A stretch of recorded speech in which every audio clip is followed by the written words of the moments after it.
সাত দুজক ভয়ঙ্কর, আট জান্নাত সোনার ঘর। যদি চাও বাঁচতে চলে যাও গাছতে, আর করো না ভঙ্গি চলে যাও টঙ্গি। মুসলিম আমার নাম, ইসলাম আমার গাড়ি, আর জান্নাত আমাদের বাড়ি। আমরা জান্নাত যাবো ইনশাল্লাহ। এ মুসলমান, আল্লাহ এত বড় দয়াবান বাবা। সন্তান তার মা তার সন্তানকে যত না ভালোবাসেন, তার লক্ষ কোটি গুণ ভালোবাসেন কে? জোরে বলুন কে? আল্লাহ। এ জীবনের মালিক কে?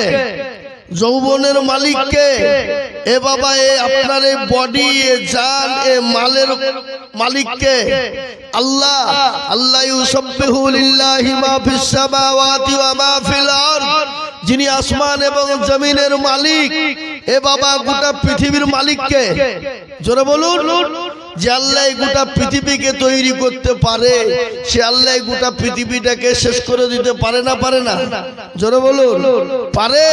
তাই কিন্তু আজ আমাদের মুসলমানদের একটু দোষ আছে বাবা।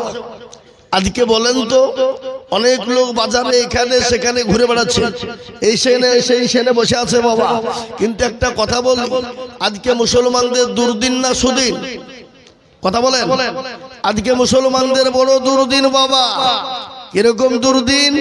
একাধবার একাধ রকমের হুইপ চলে আসছে বাপ। কখনো বলছে এই করো ওই করো, কখনো বলছে অমুক করো তমুক করো। এ করে বাবা মুসলমানদেরকে কায়দায় ফেলতে চাইছে, কিন্তু কায়দা করতে গিয়ে কিন্তু ওরাই নিজেরাই কায়দায় হয়ে গেছে। কি বলেন আপনারা? এই যে আবার শুরু হয়েছে, কি বলেন দেখিনি? আপনাদের দিকে হয়েছে না? বেল লাগায় নাকি হচ্ছে? এ বাবা, এই যে এসআইআর শুরু হয়েছে, আমাদেরকে ভয় দেখে জুজু দেখিয়ে বলেছিল যে ওদেরকে যা করে হোক দেশ থেকে বের করতে হবে, ওদের কিছু নাই। কিন্তু আল্লাহ আল্লাহ আল্লাহ, এসআইআর করতে গিয়ে দেখছে বাবা মুসলমানদের একটা ডকুমেন্টস বাবজি কি বাদ নাই, সব আছে। ওরা আমাদের কি প্রমাণ নেবে?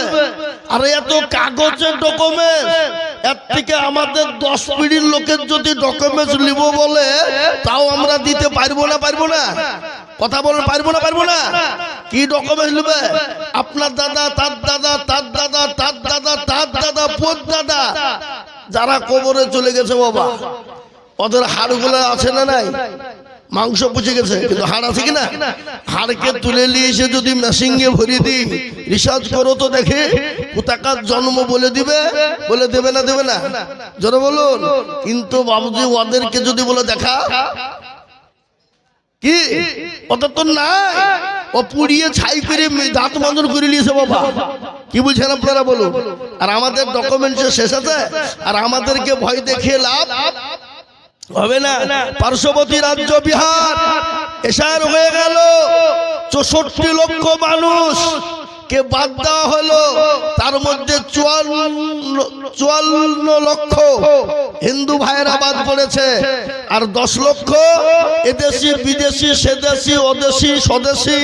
এ বাবা ডোম ডকল মুচি মেথর কোল ভিল মুচি মুন্ডা ইত্যাদি দিয়ে মুসলমান দিয়ে 10 লক্ষ। বুঝতে পারছেন না? পারেননি তো? যে কটা মুসলমান বাদ গেছে ওদের কাগজ ভুলভাল আছে, কাগজে কিন্তু ভুলভাল। কিরকম? আমাদের যখন মেয়েরা জন্ম নেয় তখন আমরা নাম রাখি আমিনা খাতুন, বিয়ে হলে বলি আমিনা বিবি, স্বামী মারা গেলে বলি আমিনা বাবা, তাই না? এই ভুলভাল করতে গিয়ে বাবা, কিন্তু আল্লাহ রহম করো, মুসলমানদের ডকুমেন্টসে কোনো ভুল নেই। তারা কোন দিক দিয়ে নেবে? কোন দিক দিয়ে ওরা বাবজি কায়দা করতে গিয়ে কায়দা খাচ্ছে না।